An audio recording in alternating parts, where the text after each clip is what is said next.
Hello students, today I am here to teach you the topic role of government in health. And this is the most important topic here because it teaches all about our health. And there is a saying in English, healthy mind lives only in a healthy body. So we will discuss about good health in this topic one by one. So here, these are some of the learning outcomes and goals.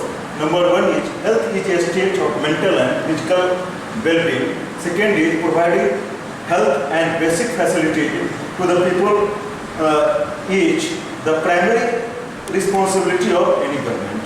And the third is poor women and people in remote areas are unable to get health care facilities. That's why it has become more and more important for the government to pay heed towards those people who are still disadvantaged and they could not get its advantage at all up till now. So some of the instructional objectives here. So let us see healthcare in India, the cost of cure, public and private healthcare services, healthcare and equality, is adequate healthcare available to all, the Kerala experience, and lastly the Costa Rican approaches. So we will discuss here the role of government. And let us see, some of the pictures are here about education, health, employment, housing, development of roads, electricity. So make a perfect provision of education, health, employment, housing, or the development of road, electricity. So here students, role of the government in health. So here she is a doctor, is a patient. So some of the patients are sitting there. Here we see and ambulance. So these are made for hospitals, and so by using it in different way at the time of any type of problem occurs. So let us see what do you mean by health. Health means our ability to remain free of illness and injuries. But health is not only about disease. Health not only means free from disease, but without any mental state too. If we are in weariness, if we are in gloomy, if we are in sad positions, it means I am not, or we are not a healthy person. So actually, what is health? So let us see. Health means our ability to remain free of illness and injury. There are certain factors which affect our health. So see, this man is running. Why he is running? To keep his body fit and fine.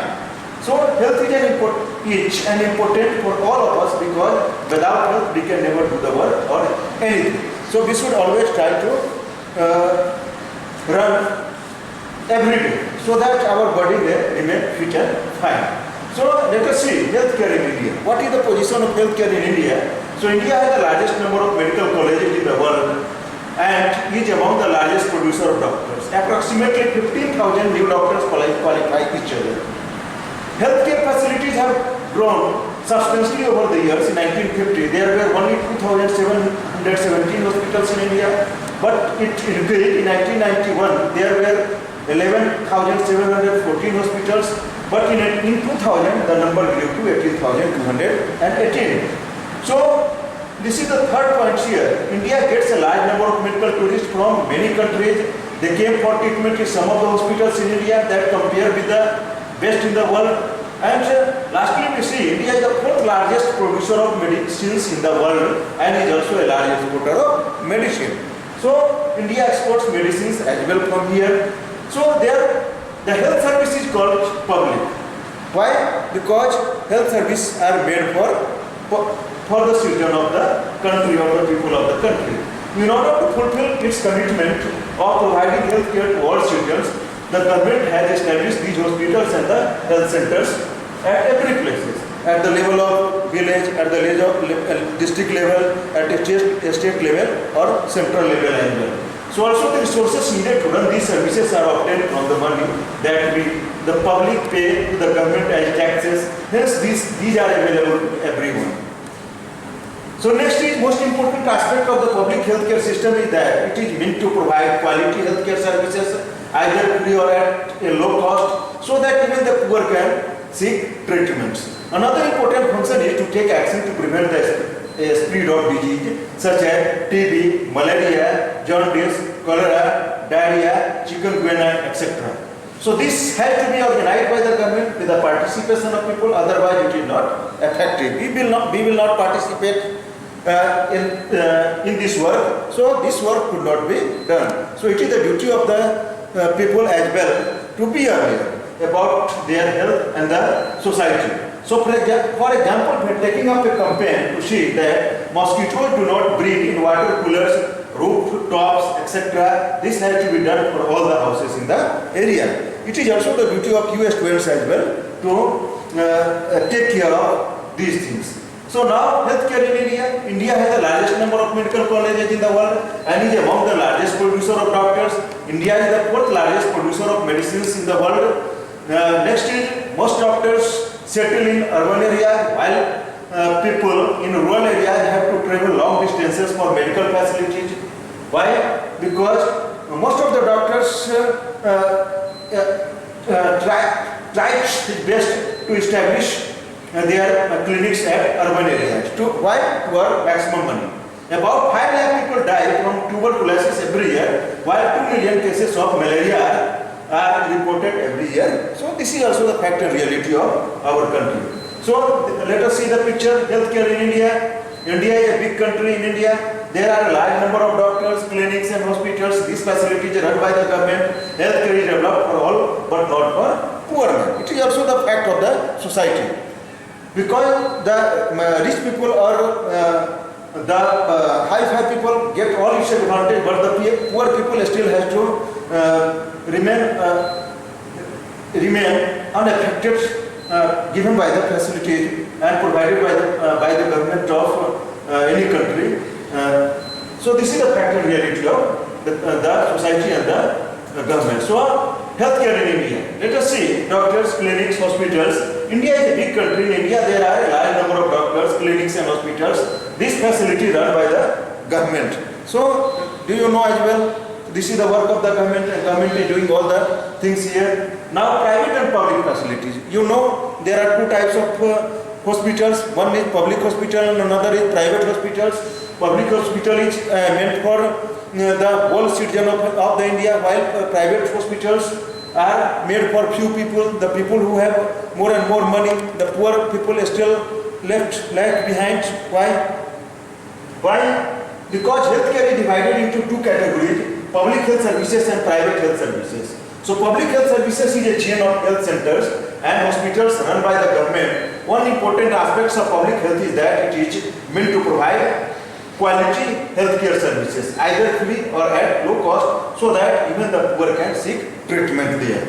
So let us see about private healthcare services. It is not owned to or controlled by the government. People have to pay a lot of money for every services that they use. You can see also the different colleges given in your book about Aman and Akash, who has costed a lot of money in private hospital, but few money he has to cost in public hospitals, public healthcare services. So let us see public and private healthcare services. Public health services is a chain of health centers and hospitals run by the government. They are linked together so that they cover both rural and urban areas and can provide treatment to all kinds of problems, from common illness to special services at village level. There are health centers where there is usually a nurse and a village health worker basis. So they are trained with common illness and work under the supervision of doctors at the primary health centers, PSCH. Such centers cover many villages in a rural area. At the district level is the district hospital that also supervises all the health centers.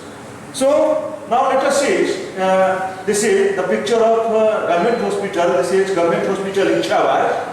So how the people are standing there, let us see. So next is private health facilities.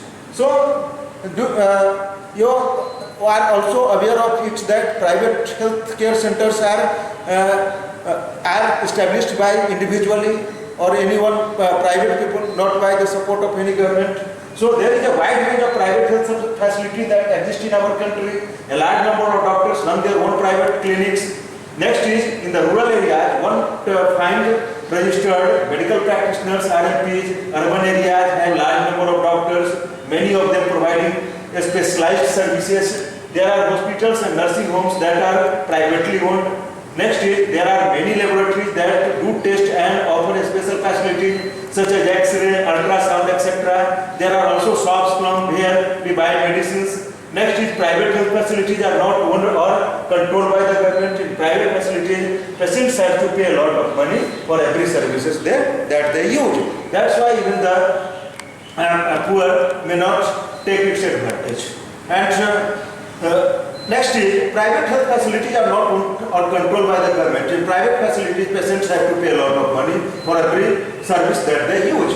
So next is there are large companies that run hospitals and some are engaged in manufacturing and selling medicines. Medical shops are found in every corner of the country, wherever you will go. According to our constitution, it is the primary duty of the government to ensure the welfare of the people and provide healthcare facilities to all. According to Article 21, it says that every citizen of the country, every people of the country should be provided healthcare facility by the government. So the government must safeguard the right to life of every person. Hospitals and medical staff must fulfill their duty of providing the necessary treatment. Next is, let us see private health facilities. Here, private hospital, X-ray, ultrasound. So there is wide range of private health in our country. In rural, registered medical practitioners in private sector hospitals provide most of the facility. So there we have to spend a lot of money there. Let us see health care and equality. See, this is also an important point here, because there is a lot of inequality in our country on the basis of the status and amount of money they have. So naturally, some of the people has to suffer. So in India, private health services are increasing, but public health services are not. Why? As cost of these private services is high. Many people cannot afford them. Why? Private services sometimes encourage practice which are unethical. Barely 20% of the Indian population can afford medicines that they require during an illness. So, in the responsibility of the government to provide quality healthcare services to all its citizens, especially the poor and the disadvantaged people.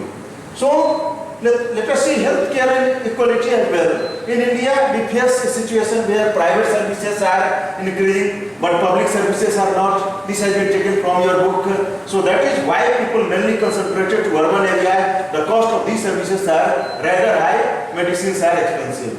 So next is many people cannot students.